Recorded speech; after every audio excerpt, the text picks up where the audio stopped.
but be doers of the word, not hearers only, deceiving yourselves.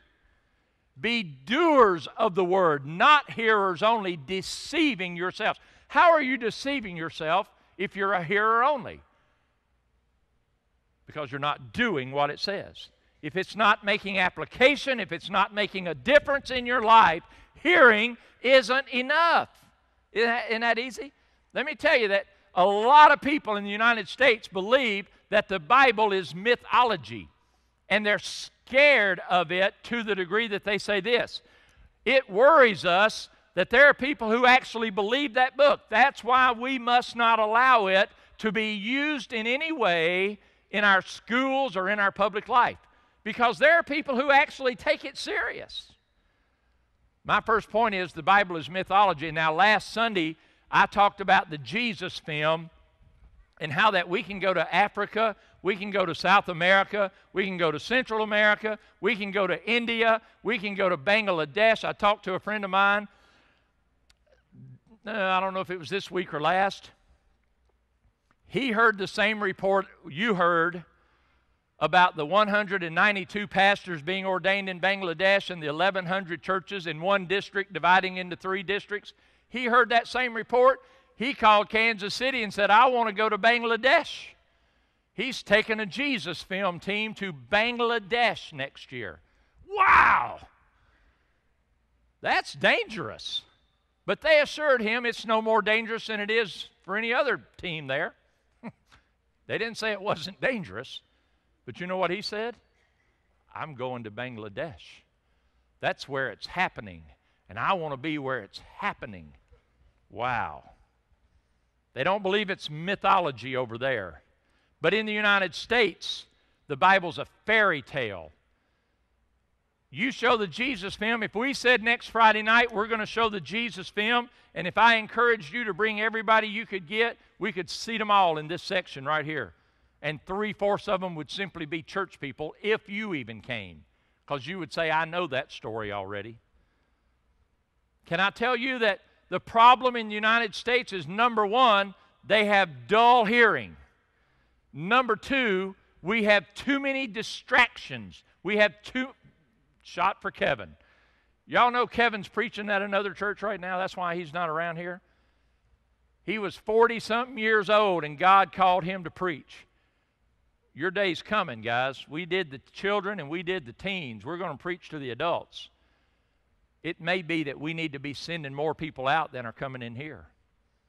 Kevin's over there preaching now, minding the Lord at probably not middle age, but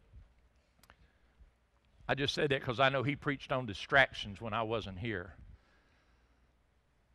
In the United States, we're so used to going to movies. That thing, Avatar, I didn't go see it, but I saw enough commercials till I was sick of it, about turned blue. You've seen the same commercials, I can tell. But there was a movie made. Some of you are about to kind of freak out, by the way, but don't worry. Listen to what I read and watch what Jim does. This is kind of crazy.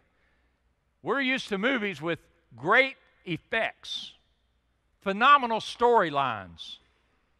Unbelievable becomes believable at the movies. Kind of like this one. The being came from outer space to the earth. I want to read, but I want to watch at the same time. His first contact with humans was in a shed outside the house that looked a lot like a manger. How many of you are with me right now? You familiar with this? This movie was made in 1982, I think. He lived among the normal people, and he amazed them with his intelligence, his compassion, and his ability to heal. Elliot cut his finger, and the extraterrestrial touched him and healed him. Wow.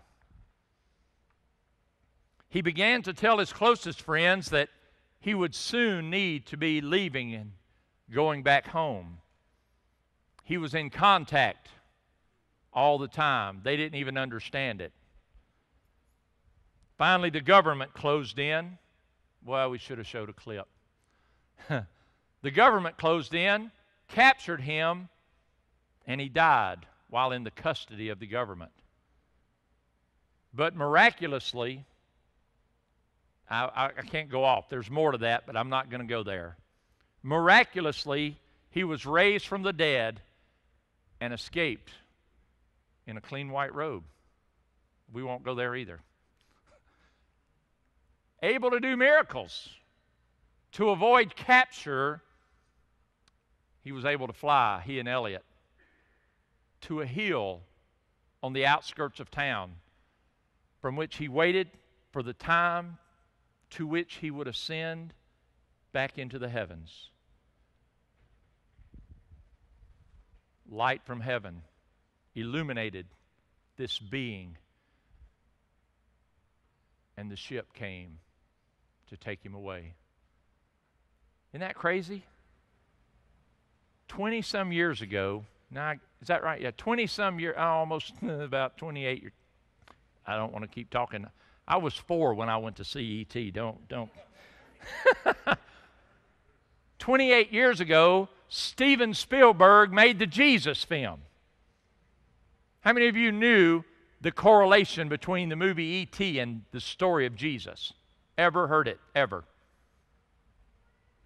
I don't know if do I see any hands? None? How many of you, as I read that, thought, that's weird right there?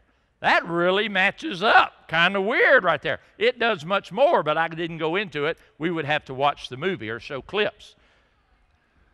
Steven Spielberg was asked if he realized, I don't want to emphasize this, but one more time. Spielberg. Do I need to clarify? Steven Spielberg?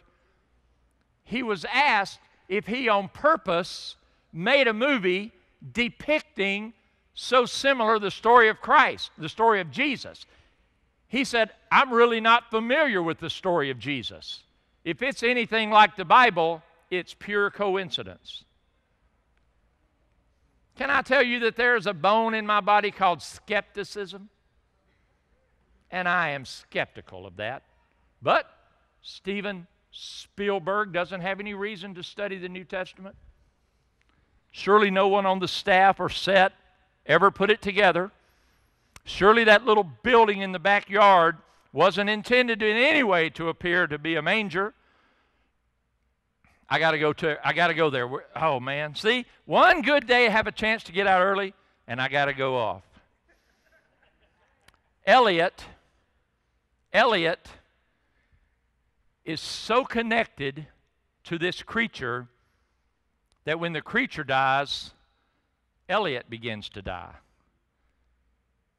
After they entered into relationship, his own life was attached to that being. And when that being was resurrected, Elliot became strong. And before the being, E.T., went back, he made his finger glow and he tapped Elliot right on the chest and said, I'll be right here. We don't have pictures of it. We would do more. No, I didn't know anything about the Bible. I didn't know anything like that. Wow. So then you come and do the Jesus film and they go, shouldn't he fly some? I mean, really. Shouldn't he be able to shoot a mortar halfway across the earth and hit whatever he's aiming at? Come on, add some zip to the story, see? In America, we can't have the Jesus film. It's too simple. Miracles, why Hollywood does miracles that are unbelievable. Jesus did miracles that were unbelievable, only they were real. That's the difference. The Bible is mythology to a world that's lost and on their way to hell this morning. Now, I'm going to read a text, and I'm going to ask you a series of questions. Point 2 is this.